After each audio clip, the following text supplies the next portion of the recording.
अंत में सुबह का सेशन खत्म करने से पहले मैं 5 मिनट का अनुभव बीच में जोड़ना चाहूंगा कि इस सिस्टम को फॉलो करने से क्या फायदे होते हैं।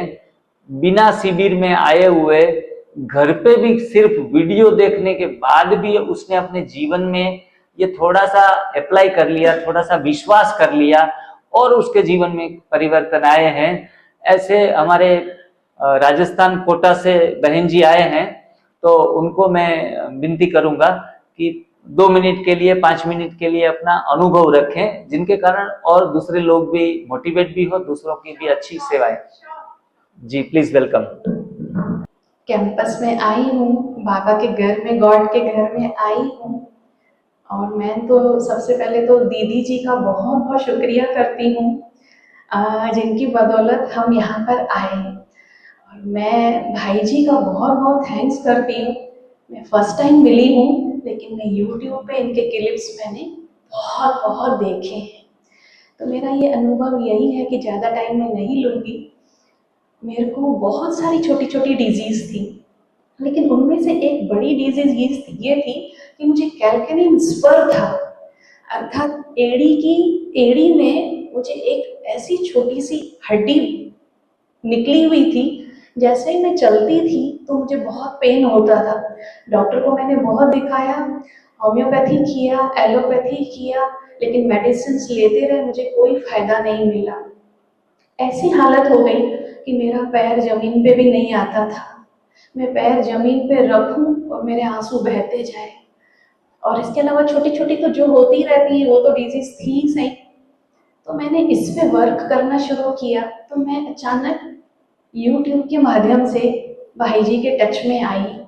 तो मैंने कहा कुछ तो बात है। जैसे ही मैं कुछ बाबा की मुरली सर्च कर रही थी, तो उसके नीचे एक ऐसा दूसरा क्लिप आया कि अपक्व भोजन से बिल्कुल निरोग कैसे हम। तो मैंने कहा देखने में क्या हर्ज है, देख सकते हैं। तो मैंने देखा तो मुझे बहुत अच्छा लगा, तो मैं शुरू हो गई उसको। मैं सुनती रही, अप्लाई किया।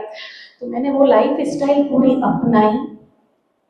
आप बिलीव नहीं करेंगे, मैं ये नहीं कहती हूँ कि मैंने पूरा भोजन को त्यागा है। अभी भी मैं उस पर स्ट्रगल कर रही हूँ, वर्क कर रही हूँ। 3 टाइम के भोजन पे मैं अभी 1 टाइम आई हूँ कि भगवान के घर में बैठे हैं। लेकिन मैंने इतनी सारी डिजीज को मार दिए। सबसे पहले तो मेरा स्पर मतलब मुझे बिल्कुल पेन नहीं होता। मैं फुल अब एक्यूरेट होके चल पाती हूँ। दूसरा मुझे यूरिन इन्फेक्शन बहुत था। बार मेरे गोल ब्लेडर में थोड़ी देर में यूरिन बन जाता था। अभी टॉयलेट से होके आई, फिर वापस मेरा यूरिन बन रहा है। मैं ट्रैवल कर पाऊँ, मैं कुछ भी मतलब थोड़ी दूरी पे जाऊँ, 10 मिनट की दूरी पे फिर मुझे जाना हो, तो उस पे भी मैंने इस वाली एनडीएस लाइफ स्टाइल को यूज करके मैं उस बीमारी से भी बिल्कुल मुक्त हो गई। सीढ़ियां चढ़ती थी, 7-8 सीढ़ी चढ़ूं तो मैं हांफूं, मेरी सांस बने, चढ़ नहीं पाऊं, पसीना आए तो घबराहट शुरू। तो ये है तो बहुत टाइम से था। अब मैंने एनडीएस अपनाया तो अब उससे भी मैं फ्री हो गई। एसिडिटी बनती थी, बार थोड़ा सा खाना खाओ ढकारें आती थी, उससे भी मैं ऐसे करके तकरीबन मैंने 8-10 बीमारियों पे निजात पाई।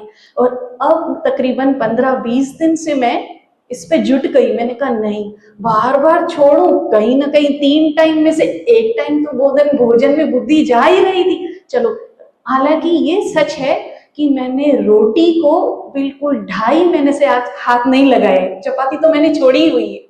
हाँ, बाकी मेन जैसे सब्जी बनती थी तो शुरू से हम बाबा के बच्चे हैं तो हम ग्रीन लीफी वेजिटेबल्स ही लेते हैं। टिंडा, करेला, गिलकी, यही मोस्टली हमारे घर में बनता है।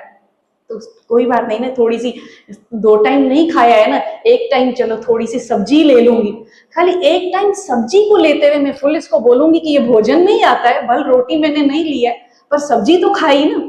उससे भी मैं सारी मतलब लगभग बीमारियों से, लेकिन अब यहाँ पर आकर के मैं फाइनल खुद को इंस्पायर करके जाऊंगी कि ये जो मैं 1 टाइम भी ये जरा सी सब्जी ले रही हूँ ना, मुझे इससे भी फ्री होना है, क्योंकि मुझे बीमारी नहीं चाहिए। मुझे एवर बिल्कुल हेल्दी, वेल्दी, हैप्पी रहना है।